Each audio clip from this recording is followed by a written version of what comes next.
Bismillahirrahmanirrahim. Assalamualaikum warahmatullahi wabarakatuh. Waalaikumsalam warahmatullahi wabarakatuh. Alhamdulillahirabbil alamin. Rabbi shrah li sadri wa yassir li amri wahlul 'uqdatam min lisani yafqahu qawli. Amma ba'du. Puji syukur kehadirat Allah Subhanahu wa taala. Hari ini kita penyuluh agama Islam bersama penghulu dari Kecamatan Pulau Ampel bersama-sama duduk di sini untuk membahas salah satu topik yang menarik, yakni mengenai doa dari Rasulullah SAW nanti yang disampaikan oleh Bapak penghulu kita dari Kecamatan Pulau Ampel. Dan di sini saya sudah bersama 3 orang ustadz ya dari Kecamatan Pulau Ampel. Beliau adalah penghulu dan penyuluh dari Kecamatan Pulau Ampel. Siapa saja? Yang pertama ada Ustadz Saudin, yaitu penyuluh agama Islam di Kecamatan Pulau Ampel. Yang kedua ada penyuluh agama Islam dan juga Ketua MUI Kecamatan Pulau Ampel. Beliau adalah Bapak Kiai Haji Bohari SAG dan juga dengan penghulu kita dari Kecamatan Pulau Ampel yaitu Ustadz Ikhwan. Oke, langsung saja kita mulai perbincangannya ya Ustadz ya. Ini ada yang menarik tadi kita bahas sebelumnya mengenai doa Rasulullah SAW, yang mana tadi Ustadz Ikhwan juga sudah mengutarakannya mengenai doa Rasulullah yang berbunyi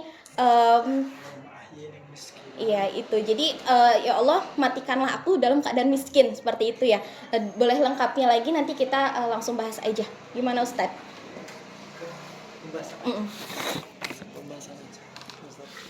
Assalamualaikum warahmatullahi wabarakatuh. Waalaikumsalam warahmatullahi wabarakatuh. Ikhwani fillah, para pemirsa kaum muslimin muslimat ibadallah yang semuanya insyaallah dalam keadaan sehat walafiat dan senantiasa dimuliakan oleh Allah Subhanahu wa taala. Disehatkan badannya, dipanjangkan umurnya, ditetapkan iman Islamnya, diluaskan rezekinya.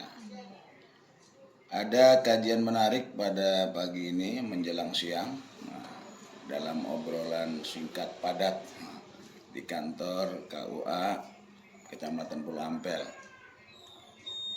Sebelumnya mari kita panjatkan dulu puji syukur kepada Allah, salawat dan salam kepada baginda kita Nabi Muhammad SAW. Semoga kita semakin mencintai Allah dan mencintai Rasulnya. Dalam hal ini selalu bertilawah Al-Quran dan juga senantiasa merujuk dan membaca hadis-hadis Nabi sebagai bukti kita cinta kepada Allah dan Rasulnya. Ada pertanyaan kembali yang dimunculkan tentang doa baginda kita Nabi Muhammad SAW yang kurang lebih berbunyi sebagai berikut: Allahumma ahyini miskinan wa amitni miskinan wahsyurni fi jumratil masakin. Ya Allah, hidupkan aku dalam keadaan miskin dan matikan aku dalam keadaan miskin, dan kumpulkan aku bersama golongan orang-orang yang miskin. Nah, tentu dalam memahami nas hadis sebagai dalil hukum yang kedua setelah Al-Quran, kita harus melihatnya dengan menggunakan ilmu alat ya. Nah, dalam hal ini nahwu shorof dan juga usul ya. Nah, bahwa di sini minimal ada makna yang tersurat dan juga makna yang tersirat. Nah, yang tersurat itu namanya mantuk, yaitu sesuatu yang diucapkan. Nah, Rasulullah mengucapkan, ya Allah hidupkan aku dalam keadaan miskin. Apakah lalu apa yang diucapkan oleh Rasulullah itu mafhumnya, makna yang tersiratnya seperti itu? Nah, maka perlu kita kaji. Nah, atau dari segi tekstual dan kontekstualnya. Nah, jadi seperti apa itu, Bi? Nah, jadi di sini ada penjelasan bahwa yang dimaksud dalam doa ini bukan miskin sebagai lawan daripada kaya. Nah, jadi yang dimaksud oleh Rasul itu, ya Allah hidupkan aku dalam keadaan miskin. Miskin bukan dalam arti qillatul mal. Ya, bukan berarti ya Allah hidupkan aku dalam keadaan kekurangan harta, bukan. Nah, tetapi di sini menunjukkan bahwa artinya ya Allah ahyini miskinan wa muftakiran daiman ilallah. Nah, ya Allah hidupkan aku sebagai pribadi yang selalu merasa miskin dan merasa butuh terus kepada Allah Subhanahu wa taala. Itu yang pertama. Yang kedua juga sebagai sikap ya, keteladanan beliau bahwa ketika manusia itu diberi sedikit saja harta, apalagi sudah kaya raya, maka timbul sifat kesombongan. Nah, dan Nabi sebagai orang yang asyraful khalqi, bahkan asyraful anbiya wal mursalin, tidak menginginkan pribadi-pribadi umatnya itu menjadi umat yang sombong. Nah, maka di sini artinya ya Allah hidupkan aku ya dalam keadaan pribadi yang bertawadhi. Nah, sehingga walaupun beliau adalah nabi, rasul, kepala negara di Madinah kan suri teladan number one, nomor satu, tapi beliau adalah sosok yang selalu rendah hati sehingga ingin selalu dekat dengan umatnya yang miskin dan selalu menyantuni gitu kan. Nah, itu barangkali Itu makna dari konteks ya, sebenarnya. wallahu alam bisawab. Jadi memang Rasulullah SAW itu sebenarnya menyarankan kita umat Islam itu kalau dari segi harta itu tidak miskin ya Bi ya, karena memang segala sesuatunya itu kita umat Islam khususnya yang di luar Arab ya Bi ya, Madinah Mekah itu perlu harta yang lumayan untuk pergi haji, bukan begitu kan ya? Ya. Seperti itu. Jadi bagaimana sih Bi atau Ustadz gitu menanggapi hal semacam kayak apa ya, orang-orang yang kekurangan semangat gitu untuk mencari mengais rizki di luar agar apa namanya keinginan Rasulullah itu sebagai apa umatnya ini biar sanggup gitu untuk pergi haji gitu, punya semangat mencari nafkah gitu kan, rizki berkecukupan untuk sampai pergi haji. Seperti apa Bi? Jadi kalau kita lihat juga syir ya min asrori hadal hadis fi du'ai Rasul, bahwa miskin itu kan artinya orang yang berdiam, yang tawakuf ya, yang berhenti. Berarti di sini ada nilai juga, artinya bahwa ketika umat Rasul ini diberikan kekayaan sebagaimana Nabi dan juga para sahabat seperti Sayyidina Utsman, Abdurrahman bin Auf, bahkan kita lihat juga para imam madzhab ya seperti Abu Hanifah itu kaya rayanya luar biasa, bahkan Imam Malik itu rumahnya ya mungkin diantara imam madzhab ini yang rumahnya paling sederhana ya Imam Syafi'i. Nah, jadi artinya bahwa di sini nih ada ajaran supaya umat ini ketika ada doa gini ini artinya supaya bisa nahan diri. Nah, bisa nahan diri dan menggunakan hartanya itu sesuai dengan fungsinya, kebutuhannya kan gitu. Nah, sehingga kalau sudah bisa nahan diri insya Allah bisa hemat gitu kan. Nah, karena Nabi sendiri sebenarnya pribadi yang kaya, ketika menikah itu berapa itu? Maharnya kan luar biasa. Dan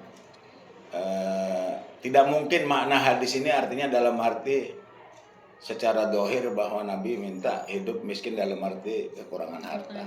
Tapi itu yang dimaksud itu. Artinya kata miskin di sini itu artinya tadi itu bisa kita artikan ya, kita dengan yang lain. Interpretasikan dengan yang lain bahwa harus tahan uji dan harus pinter menabung gitu.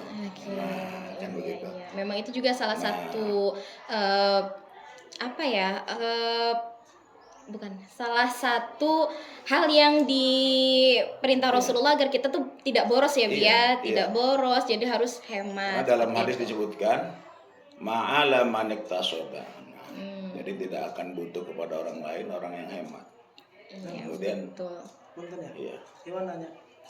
Dulu kan pernah kejadian ketika Siti Fatimah minta pembantu ke Rasulullah. Kan berarti pada waktu itu eh, keluarga Ali, Sayyidina Ali bin Abi Thalib, Sayyidina Ali itu dalam keadaan kekurangan. Dan pernah juga dalam suatu kejadian juga ketika Rasul ingin makan, bertanya pada Siti Khadijah atau Aisyah itu yang kata mau makan tapi nggak ada apa-apa. Kemudian Rasul fa inni soim gitu kan. Akhirnya menjadi apa dasar hukum buat sholat puasa sunnah itu nggak perlu sahur gitu, nggak perlu ini. Itu kan berarti membuktikan bahwa mungkin doa itu bener-bener ke situ ya Ustaz. Kan tadi dijelaskan bahwa doa itu sebenarnya tidak ke materi tapi sebenarnya imateri, tapi ada juga kejadian yang seperti itu gitu. Itu bagaimana menjelaskan hal-hal yang seperti itu? Nah, di sini ada pemaknaan yang lain bahwa maknanya Allahumma syurri fi jumratil masakin ay ijma'ni fi jama'atil masakin, bimakna ij'alni minhum. Ya Allah, jadikan aku ini dari golongan orang-orang miskin. Lakin lam yas'al maskanah ya, allati tarji'u lil killah. Tapi Nabi tidak meminta kekurangan harta. Nah, gitu ya. Bal al-ikhbat wa tawadu wal khusyu'. Nah, gitu. Kenapa Nabi itu? Karena pada hakikatnya orang itu mempunyai sifat sebagaimana difirmankan oleh Allah, khuliqal insanu halu'a. Nah, manusia itu diciptakan dalam keadaan keluh kesah. Idza massahu syarru jazua. Kalau ditimpa kesusahan dia cepat mengeluh. Wa idza massahul khairu manu'a. Nah, kalau sudah sedikit kaya aja pelit. Illal musallin. Nah, kecuali orang-orang yang mendirikan sholat, alladzina hum bisholatihim daimun. Nah, gitu. Nah, jadi di sini maksudnya ya di situ itu artinya maknanya berikutnya bahwa ternyata orang-orang miskin itu lebih dulu masuk surganya daripada orang-orang kaya. Ketika mereka diberikan kefakiran dan kemiskinan itu, mereka bersabar. Ketika Bersabar. Jadi apapun tuh harus sabar syaratnya ya. Kalau kaya gitu. Bukan masalah hartanya tapi kesabarannya, tawadunya. Innal fuqara wal masakin yadkhulunal jannata qabla agniyaihim bi arba'ina kharifan. Sesungguhnya orang-orang miskin dan orang fakir mereka masuk surga lebih dulu sebelum orang kaya dari mereka dengan jarak 40 kharifan. Jauh ya. Betul ya. Iya. Nah, itu rawahu Imam Muslim fi sahih. Nah, gitu. Seperti itu. Dan Ustadz nih, sekarang ke Ustadz ya, Bia. Sebenarnya kalau di masyarakat kita memberikan pemahaman ke masyarakat kita mengenai tawadu itu baiknya seperti apa? Tawadu itu pemahaman untuk di masyarakat ya, bagaimana kita meniru tentang tawadunya Rasulullah. Seperti apa itu? Nah, agar kita selamat dunia akhirat apapun bentuknya, kita harus mengikuti jejak-jejak rekaman Rasulullah. Seperti dalam hal qauli atau af'ali ya kan, dari segi bincang-bincang bermasyarakat kan. Kemudian kita berkeluarga pun juga harus mengucapkan dengan ucapan yang baik kan. Nah, sehingga di dalam tengah-tengah keluarga contoh kecilnya menjadi keluarga sakinah atau yang dinamakan keluarga baiti janati, dan juga kehidupan di masyarakat pun juga harus begitu. Nah, keterkaitan dengan harta juga, maka kuncinya kita harus tawadu. Jangan mentang-mentang kaya ya kan. Nah, kita tidak boleh angkuh sombong dengan kekayaan itu. Karena kekayaan itu hanya sebuah titipan dan sementara saja. Dan konteks untuk orang miskin dan orang fuqara masuk surga paling awal itu memang betul Nah, akan tetapi orang fakir, orang miskinnya harus menerima kesabaran dengan status fakir dan miskinnya itu. Nah, berarti orang kaya pun juga harus bersyukur dengan kekayaannya. Kemudian hartanya ditasarufkan kepada orang miskin, ya kan? Ada yatim tangga kanan kiri, kemudian ada orang fakir miskin, lah kita harus bijak dan harus mempunyai hati yang benar-benar tulus untuk membina dan memberikan santunan tersebut. Insya Allah, masuk surganya kayak sama aja kayaknya. Seperti itu. Yang penting kuncinya sabar sama Sabar. syukur ya. Ketika Sabar itu juga. Nah, ketika perempuan di poligami harus sabar juga. waduh, larinya udah beda. Udah beda gitu. Berarti- Ya, jadi tuh Semoga tidak. Itu berarti kita bisa ngikutin doa itu Pak Ustadz ya. kita bisa ikut doa Siap- itu. Siap kan? Aja. Siap. Aduh ya Allah, Nah, berat kan sepertinya. Udah tahu Ini ini maksudnya. ada tasbih mengenai tamsil mengenai tawadhu ya. Ada makalah berbunyi begini. Tawadhu takunkan najmi la halinadirin ala sofahatil ma'i bahwa rafi'un. Nah, orang kaya itu kan tinggi dengan hartanya. Orang berilmu tinggi kedudukan dengan ilmunya, pejabat dengan jabatannya. Maka mereka ini ketika tawadhu itu diumpamakan seperti bintang. Nah, bintang itu dia tinggi, tapi sinarnya itu kelihatan di permukaan air. Ya, maka di sini tawadhu. Nah, berlakulah Anda itu rendah hati, laksana bintang. Di situ disebutkan la halinadirin, dia tampak bagi orang yang melihatnya di permukaan air, tapi dia sendiri kedudukannya tinggi.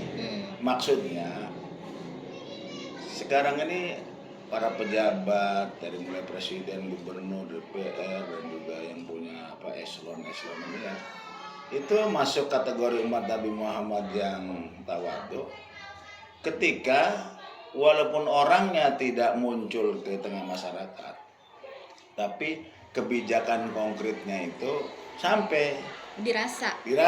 gitu. Nah, begitu artinya dirasa. Oh, ini ada orang, contohnya kalau ada orang Sampai kayak nyuruh gitu. 1 juta menjadi Jadi kan gitu. nah begitu. Nah, kan itu. Tawadhu. Kenapa? Karena orang yang tidak mentasarufkan hartanya ya di jalan Allah itu disebutnya al-bakhil, dan dia termasuk orang yang mutakabir karena tidak memberikan hak Allah. Al-bakhil qaribu minan nar, ba'idu minallah. Jadi memang seperti itu. Iya, jadi kalau doa yang diucapkan Rasulullah itu kalau kita amalin itu patut atau tidak, Abi? Artinya mengamalkannya bahwa di sini hakikatnya kapanpun ya kita itu harus memposisikan diri sebagai orang yang punya berjiwa miskin, dalam arti begini, berjiwa miskin maksudnya bersikap miskin artinya loyalitas kepada orang-orang miskin. Oh gitu, bukan miskin harta. Karena kan ada takutnya tidak paham arti luasnya dari doa tersebut gitu kan. Kadang asal amalkan saja gitu kan Ustaz ya. Sampai kan yaudah saya mengikuti Rasulullah seperti itu kan. Bukan. Doanya malah ikutan kebalikannya gitu. begini, konteksnya malah kebalikannya gini. Ketika ada doa Allah ma'ahin miskinan, itu maksudnya nih, kita berani memberikan makna. Artinya Allah hidupkanlah saya sebagai orang yang berjiwa kaya. Karena ketika berjiwa kaya dan dia kemudian punya sikap dermawan, pasti dia akan dekat sama orang-orang miskin. Kan sekarang banyak orang kaya berjiwa miskin. Iya betul. Kurang aja. Motornya 3, rumahnya bagus, Tapi ada tetap- sumbangan, dia daftar paling duluan. Iya, siapa enggak? Saya tadi memang waktu itu pernah gitu kan Imam Syafi'i kan ketika berguru sama Imam Malik itu kan kaget Iya. ketika melihat Imam Malik itu ngitung hartanya di atas meja di ruang Iya. tamu. Kan ketika ditanya sama Imam Malik, Imam Syafi'i itu ditanya, "Kenapa kamu kaget melihat saya?" Bahasa Iwan ya. Iya. Kaget melihat saya ngitung harta di dia gini. Iya, rada itu gitu, rada aneh, masa kok ulama besar hartanya banyak gitu. Apa nggak keganggu? Ya udah kalau gitu, kata Imam Malik, ya udah kalau gitu harta ini saya kasih ke orang-orang munafik biar dipakai buat bikin-bikin lokalisasi gitu. Terus mau buat bikin pabrik miras katanya. Oh, kalau gitu jangan nih, nggak apa-apa, dipakai aja buat orang muslim. Nah, kemudian gini, kita lihat tentang hadis ini terkait dengan asbabul wurud ya. Nah, walaupun ada kaidah al-ibratu bi umumil lafzi la bi khususi sabab. Jadi mengambil pelajaran itu tidak dengan khususnya sebab nuzulnya kalau di Al-Qur'an atau wurudnya, tapi dengan keumuman lafaz. Nah, tapi di sini karena makna lafadznya ini dikira agak aneh kalau diberi makna secara mantuk ya, atau secara tekstual, maka kita lihat di dalam hadis-hadis lain, bisa saja ada hadis lain yang kemudian maknanya seperti ta'arud ya. Ta'arud itu artinya seperti berlawan. Contoh di sini ada dalam riwayat yang lain, doa Rasulullah pernah berdoa begini ya, Allahumma inni a'udzubika minal faqri wa dhillati wa qillati. Nah, tuh. Ini dari Abu Hurairah ya. Hadal hadis ka'annahu yu'aridu ma akhrajahu Nasa'i wa ghairuhu an Abi Hurairah anna Rasul sallallahu alaihi wasallam qala Allahumma inni a'udzubika minal faqri. Ya Allah, aku berlindung kepadamu dari kefakiran. Wa a'udzubika minal qillati. Saya berlindung kepadamu dari sedikitnya harta. Wa dhillati, kehinaan. Nah, ini. Nah, maka berarti ketika ada hadis yang menentang tentang hadis tadi, berarti memang yang dimaksud oleh Rasul itu bukan miskin dan harta. Itu pada jawabannya. Iya, jadi maknanya itu sikap. Artinya sebagai ketawaduan dan ingin selalu dekat dengan orang-orang miskin. Seperti itu, Kuncinya alhamdulillah. Berarti adalah- hal itu Kuncinya adalah, nah di mana ada teks ya kan, seperti tadi itu, jangan dipahami dengan secara tekstualnya. karena ini kan merespon firman Allah. Ara'aital ladzi yukadzibu biddin fadzalika ladzi yadu'ul yatim wala yahuddu ala ta'amil itu miskin. makanya Iya, oke, itu ini teman-teman. bisa-bisa ini waktu turunnya Rasulullah kayak beruban ya. Iya, oke. Bagaimana kita mau memberikan santunan apabila kita tidak mempunyai Harta seperti itu. Iya. Jadi benar kalau kita umat Islam itu alangkah lebih baiknya kita memiliki harta, tapi tidak miskin jiwa. Bolehlah kita kita itu ingin dekat dengan orang-orang miskin karena kita ingin menyantuninya gitu, membantunya, menolongnya, seperti itu teman-teman. Jadi teman-teman, secara kontekstual doa Rasulullah itu seperti apa yang tadi telah disampaikan oleh ustadz-ustadz yang masya Allah ini gitu. Jadi intinya ketika kita dapat sesuatu, kita sudah dapat, kita harus syukur. Dan tapi kalau kita belum mendapatkannya, maka kita harus sabar, seperti itu. Ketika kita sudah memiliki harta yang banyak, kita harus bersikap tetap tawadu gitu, karena di atas langit ada langit, bukan begitu Ustaz? Gitu. Oke, kita cukupkan.